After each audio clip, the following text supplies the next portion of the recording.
ఎన్ని మార్లు సహోదరుని క్షమించాలి?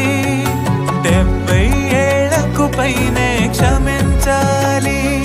ఈ రక్తమే ప్రతిసారి నువ్వు త్రాగుతుంటే క్షమించమని అడుగుతుంది. ఆరాధనలో క్షమాపణ దొరుకుతుంది.